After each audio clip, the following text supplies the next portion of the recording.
She backed up against the wall, staring in horrid disbelief as the stick hit the ground not far from her. Barbara gazed up, her heart still pounding as the black cold shadow stepped into the warm light. His face looked very rough, his dark skin charred and blackened with patches of burn marks all over. His dead-set eyes peered out from under large bushy eyebrows. He wore an old battered suit. For a moment studying her, and his lips parted. "You shouldn't be here, girl," he warned. His muttering voice was coarse and unsympathetic, more to himself than to the frightened Barbara. I am sorry," she stuttered.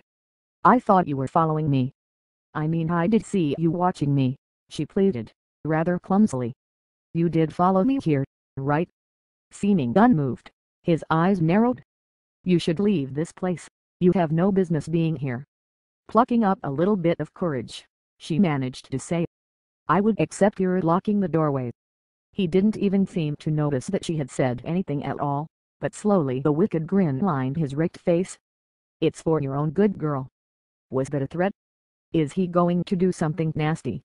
Maybe he paid some local kid to giggle in the woods last night. Very slowly the stranger stepped away from the door. Barbara jumped at the chance, flung herself out. It threw her out into the now blazing sunshine. In a frantic panic she tackled the gate only to hear the man's echoing shouts. "She's not dead, she's still out there." The rest of the stranger's words faded into the distance as she ran for the relative shelter of Winterfield Town. "I have to tell someone. Someone that may know that old man." Then the letters flooded back into her mind. "Winter clothes," she mumbled to herself. "Winter clothes. The only place to buy you clothes. Jeff." Hastening her pace, not looking behind her, Barbara ran across town, doing her best not to run anyone down. At last there it was, the blue words bring relief into her shaken body. Not stopping to think, she burst in, knocking over a rack of shirts. "Sorry." She tried her best to smile at the stern-looking man at the counter. After she placed the now creased shirts up, she ignored the comments about young people from an old couple. "Where's Jeff Newborn?" "I need to see him now." The stern man nodded. He turned and called out into the storeroom. "Jeff, there's someone here to see you. Hurry up before she reeks any more of my store." Jeff yelled something in return, but she couldn't make any sense of it. He stepped through the door, not seeing her at first. "Who?" then he realized. But his smile died when he saw the state she was in. Shunning the looks from his boss, Jeff led Barbara into the back room, pulled her up a chair. "You look like you could do with a drink." She smiled. "We have tea or tea?" He choked. "Oh, tea will be fine," she teased him a little. "I'm sorry I upset your boss, but I didn't know where else to go." In a while he came back with 2 piping hot mugs of tea. "What happened to get you so worked up?" Barbara placed her numb hands round the warm cup. She recited the story about being followed and cornered by the old dark-skinned man, how he had threatened her. "You're saying old Creeps was watching you?" "He isn't." "What did he say to you?"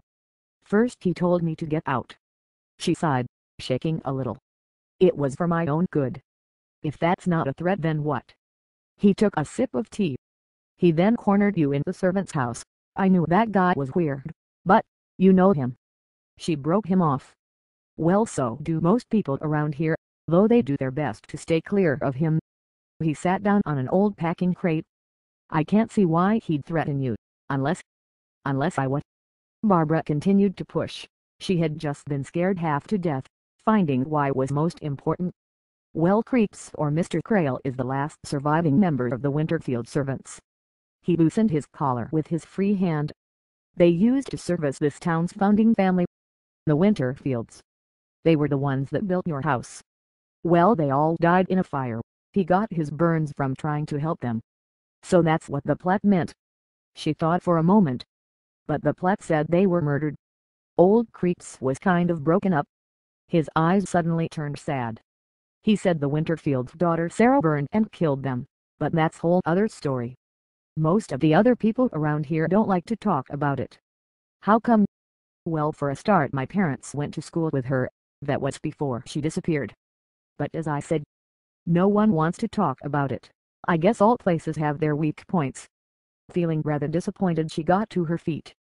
"Well, I feel better now," she lied. "Thanks for the tea."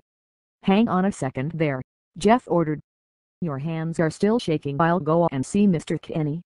Then I'll give you a lift home." "I won't be long." Barbara was about to argue, but didn't. She was still a little bothered by the threats. "Okay, but please don't tell my mum. She wouldn't understand." "Anything you say." He patted her shoulder. Leaving the room for a short while, he returned, his jacket on and car keys in hand. "Shall we go? Our chariot awaits us." Leaving the shop via the back exit, they both got into the blue Cadillac. Jeff put the radio on. Soon they were heading back down the country lane away from town. Yet Barbara was having trouble facing it. The house was certainly feeding her fearful streak. She sat back trying to get comfortable, but every time she moving the seat would click or squeak. Her driver would only laugh. Heading of the road, they drove down the driveway into the front yard. Jake could be seen clearly sitting on the front step. He got to his feet amazed as the car pulled to a stop. "Thanks again, Jeff. See you on Monday." She was about to open the door when Jeff grabbed her arm. "Are you sure you'll be okay?" His cool eyes regarded her with worry. "Don't worry, I'm 17 years old. I can't handle creeps." She did her best to convince him. Slamming the door, she waited as the car headed away. Jake just smiled at her. "Looks like you've got that dweeb wrapped around your little finger," he sneered. "I take it you had a good swing last night." That question made her turn cold. "What did you just say, you little dork?" "You heard me, sis." It was times like this she really hated her younger brother. No matter what she said or did, he would have a comment to make. "I'll throttle you in a minute," Barbara warned. "I've had it with you." Making a rough noise with the back of her throat, she stormed inside. "Morning, dear," Mrs. Hoffman greeted her with a hug. "How was your trip into town?" "I was just planning to take Jade with me to stock up the refrigerator." "Good," she muttered. "Oh, it was just fine. Plenty of interesting places to look." Saying goodbye to her mum, alone, Barbara went straight up to her room. It would be a good thing to get a break from Jake. He is sick, watching me last night. This must be his doing, and I'm not falling for it. Not thinking about what creeps had said. She lay back on the bed, placing on her headphones. Closing her eyes, she did her best to lock the fears away. The music stopping woke her. She got to her feet and went over to the window. Now the sky was dull and gray, a few spots of rain on the window. And the wind had picked up. Dead leaves scuttled across the back garden, but the swing was almost still. Wait. What was that? Something shifted in the woods. Is it an animal? The woods must be teeming with them. Just then a large rodent bolted from the trees, chased by some kind of wolf or wild dog, vanishing in the opposite side. Stupid, stupid, she cursed. Being frightened by some dumb dog. When Mrs. Hodman and Jade returned, the afternoon was spent sorting out food and other such essential items.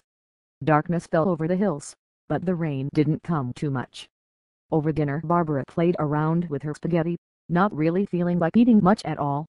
"So what did you think of Winterfield Town?" her mum asked, looking quite concerned. No reply. "Are you okay? You look a bit white." "I've just had a hard week," she sighed. "I think I'll take an early night tonight." About 9 o'clock she dragged herself back to her room. Getting changed, she curled up on her bed and drifted off to sleep. Again Barbara was awakened, but this time by the sound of a phone ringing. Her mum hadn't said there was a phone. Maybe she deliberately in the dark, so if she did make any friends the bill wouldn't go up. Sighing, she threw the covers of, going out into the hall. The sound was coming from the spare room next to hers. Maybe it's Dad, only he would ring in the middle of the night. The door creaked slowly out onto a large room. She noticed a small window open out to the woods. An old phone stood on a table in the corner. She picked up the huge receiver, placing it to her face. "Hello, Barbara speaking." But the voice that answered wasn't her father's kind voice, but a cold, deep-rooted to anger.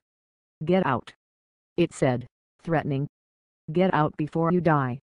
"Who's there?" Her lips quivered as the words spilled out. The line clicked off and went to the dial tone.